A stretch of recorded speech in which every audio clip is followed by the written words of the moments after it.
খবৰ অৰুণাচলত আবদ্ধ অসমৰ 6গৰাকী শ্ৰমিকক উদ্ধাৰ কৰা হৈছে। আমি জনাইছো পুনৰবাৰ অৰুণাচলত আবদ্ধ অসমৰ 6গৰাকী শ্ৰমিকক উদ্ধাৰ কৰা হৈছে। দিন হাজিৰাৰ বাবে দবকাৰ পৰা গৈছিল শ্ৰমিকৰ দলটো। অৰুণাচলৰ পাপমত কাম কৰিবলৈ গৈছিল শ্ৰমিকৰ দলটো। ঠিকাদাৰৰ বিৰুদ্ধে অকথ্য নিৰ্যাতন চলোৱাৰ অভিযোগ উত্থাপন কৰিছে।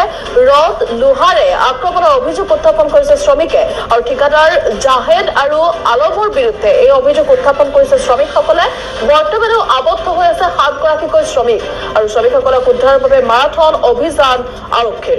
আমি জনাইছো পুনৰবাৰ ইতিমধ্যে বহিৰাজ্যলৈ কাম কৰিবলৈ গৈ দেখিবলৈ পোৱা গৈছে শ্ৰমিক আক্ৰমণৰ বলি হৈছে আৰু দবকাৰ পৰা অৰুণাচললৈ গৈছিল শ্ৰমিকৰ 6জনীয়া এটা দল আৰু দিন হাজিৰাৰ বাবে দবকাৰ পৰা গৈছিল শ্ৰমিকৰ দলটো আৰু পুনৰ অকথ্য নিৰ্যাতন সহিব নোৱাৰি উভতি আহিবলগীয়া হৈছে আৰু ঠিকাদাৰৰ বিৰুদ্ধে আক্ৰমণৰ অভিযোগ উত্থাপন কৰিছে শ্ৰমিকৰ দলটোৱে।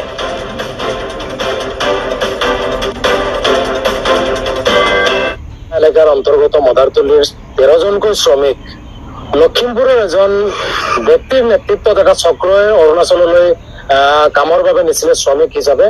কিন্তু নিয়াৰ পিছৰ পৰা জানুৱাৰী মাহৰ তেওঁলোকক লৈ যোৱা হৈছে আৰু নিয়াৰ পিছৰ পৰা অৰুণাচলৰ পাপুম পাৰে জিলাৰ অন্তৰ্গত লিপুৰিয়াং এলেকাত এই শ্ৰমিকসকলক কামত নিয়োগ কৰা হৈছে যদিও এই শ্ৰমিকসকলক বিভিন্ন ধৰণৰ হাৰাশাস্তি দিয়া হৈছে।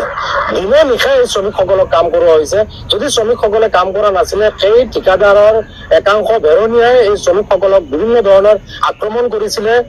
পৰিণতিত শ্ৰমিকসকলে পৰিয়ালৰ লোকক যোগাযোগ কৰিলে আৰু পৰিয়ালৰ লোকসকলে আমাৰ আমচুৰ লগত যোগাযোগ কৰাৰ পিছত দবকা আৰক্ষী চকীত এজাহাৰ দিয়াৰ সমান্তৰালভাৱে হোজাই জিলা অতিৰিক্ত আৰক্ষী অধীক্ষক অপৰাধ শাখা পল্লৱ তামুলী ডাঙৰীয়াৰ লগত আমি যোগাযোগ কৰিছো আৰু তাৎক্ষণিকভাৱে তেখেতে যথেষ্ট তৎপৰতা দেখুৱাই লখিমপুৰ আৰক্ষী আৰু সেই অৰুণাচলৰ সেই নিৰ্দিষ্ট স্থানৰ আৰক্ষীৰ সহযোগত এই 6জনকৈ শ্ৰমিকক উদ্ধাৰ কৰা হৈছে। এই ক্ষেত্ৰত লখিমপুৰ আমচুৱেও হোজাই জিলা আমচুৰ লগত সম্পূৰ্ণ সহায় সহযোগ কৰিছে আৰু বাকী থকা যি 7গৰাকী শ্ৰমিক আছে এই শ্ৰমিকসকলকো উদ্ধাৰৰ প্ৰচেষ্টা অব্যাহত আছে। সমান্তৰালভাৱে হোজাই জিলাৰ বিভিন্ন প্ৰান্তৰ বা অসমৰ বিভিন্ন প্ৰান্তৰ শ্ৰমিকসকল বহিৰাজ্যত গৈ এনেধৰণে হাৰাশাস্তিৰ সন্মুখীন হৈ আক্ৰমণৰ বলি হৈ মৃত্যুমুখত পৰ্যন্ত পৰে।